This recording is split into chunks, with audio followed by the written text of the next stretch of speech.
اور کبھی بھی زندگی میں کسی سے انتقام نہیں لیا۔ اے میرے بھائیوں، اگر ہم انتقام کے پیچھے ہیں، لڑائی اور فساد کے پیچھے ہیں، تو پھر ہمیں سوچنا پڑے گا کہ جس راہ پر ہم چل رہے ہیں، جس راستے کو ہم نے اختیار کیا ہے، بترسم کہ بکعبہ تو نہ رسی اے عرابی کی راہ تو می روی بترکستانست۔ ارادہ تو ہم نے کیا ہے مدینہ اور مکہ کا۔ اس سعدی کے قول میں الفاظ شعر میں آگے پیچھے ہو سکتے ہیں، میں نے قریب میں وہ شعر نہیں پڑھا، وہ سعدی فرماتا ہے کہ تم نے ارادہ تو صحیح کیا ہے کہ مجھے حج کے لیے جانا ہے، تمہاری نیت صحیح ہے، لیکن جو تم نے راستہ پکڑا ہے وہ راستہ خانہ کعبہ کو نہیں جاتا، مدینہ کو نہیں جاتا، وہ راستہ تو ترکستان کو جاتا ہے، وہ راستہ تو کسی اور ملک کو جاتا ہے۔ وہ سعدی کہتا ہے کہ ارادہ تو تیرا اچھا ہے، لیکن جو تیرا رخ ہے، جو تیرا راستہ ہے، وہ تمہیں وہاں نہیں پہنچائے گا۔ تو میرے مسلمان بھائیوں، محبت آپ کی اچھی ہے، جوش بھی آپ کا اچھا ہے، ولولہ بھی آپ کا اچھا ہے، لیکن جس راہ پر ہم چل رہے ہیں، کیا یہ راستہ وہ میرے نبی کا راستہ ہے یا کوئی اور راستہ ہے؟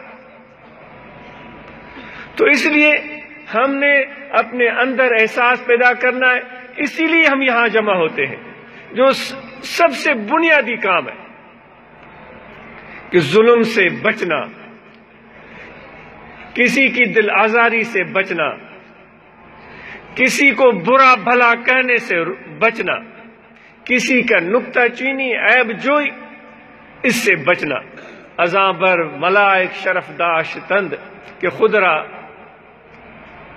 بحث سگ نہ پنداشتند۔ پھر سعدی کا شعر ہے کہ اس لیے وہ ملائکوں سے بھی مقام میں بلند ہو گئے کیونکہ انہوں نے اپنے آپ کو ایک کتے سے بھی اچھا نہیں سمجھا، اپنے آپ کو ایک کتے سے بھی اچھا نہیں سمجھا۔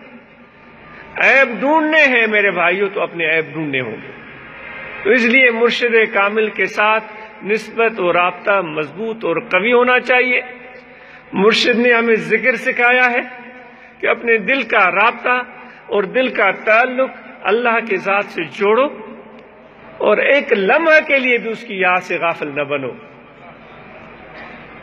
اور اس ذکر کے ثمرات تمہیں حاصل ہونے چاہیے۔ اس ذکر کے ثمرات یہ ہیں کہ تمہارے اخلاق اچھے ہوں، تمہاری عادتیں اچھی ہوں۔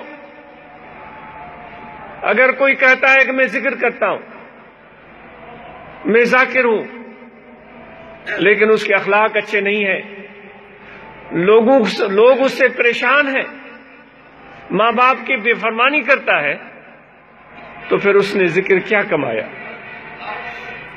اس کی دعویٰ ہے لیکن حقیقت نہیں ہے۔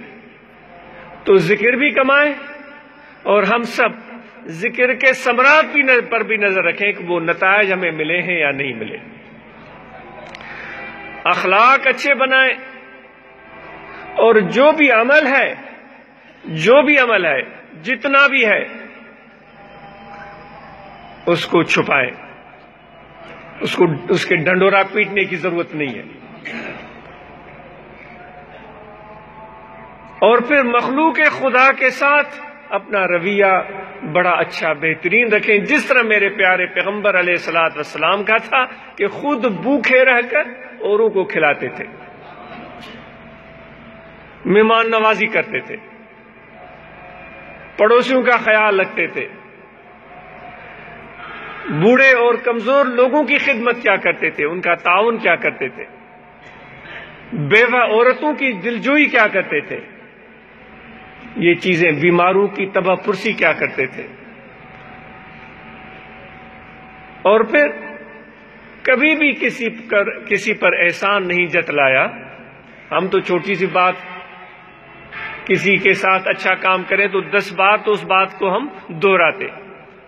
تو اس لیے ذکر کریں، اور ذکر کی ثمرات پر نظر رکھیں، اور جو بھی عمل ہے ہمارا، کیونکہ جو ہم یہاں جمع ہوئے تو کچھ موٹی باتیں تو ہمیں معلوم ہونی چاہیے۔ ذکر کریں اور ذکر اللہ کے ثمرات پر نظر رکھیں کہ وہ ہمیں مل رہے ہیں یا نہیں مل رہے۔ اور پھر جو بھی عمل ہے ہمارا، اگر وہ اچھا ہے